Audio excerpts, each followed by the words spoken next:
Today we celebrate the life of Jean Delanoux, whose real name was Joan of the Cross. Or you could say we celebrate Saint Joan of the Cross, whose real name was Jean Delanoux. You decide. She was born in France, the youngest of 12 children. Her parents had a shop near the shrine of Our Lady, Notre Dame. Her father was a draper who died when she was 6, and so she helped her mother to run the shop, selling religious goods, catering to pilgrims at the shrine. She took over the business when she was 25 because Mommy died. She also provided accommodations to pilgrims who were visiting the shrine. A skillful businesswoman, she kept the store open even on Sundays and holy days, which was considered somewhat scandalous in 17th century France.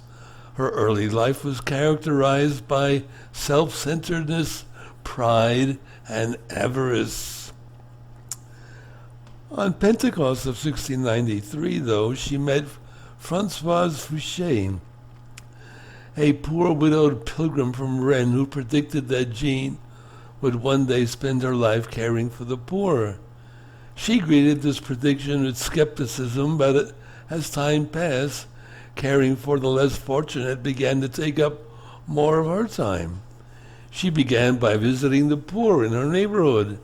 Eventually, she closed the family business to commit herself fully to this work.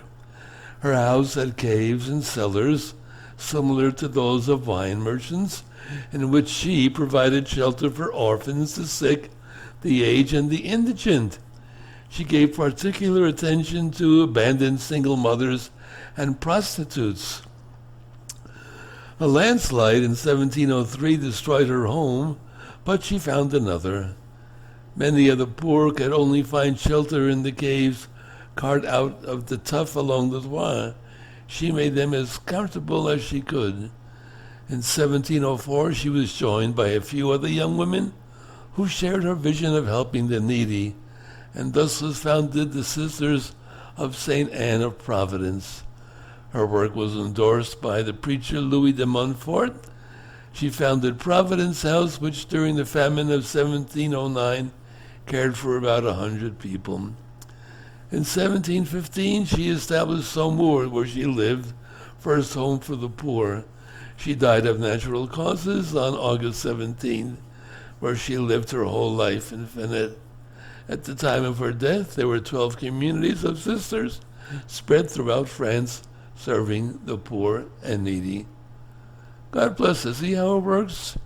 Start off bad, self-centered, and then one day you get inspired to change your life. That's what conversion means. Con with version, with a turn. So what we need to do is to turn our lives around and become saints. God bless you. Let's do it.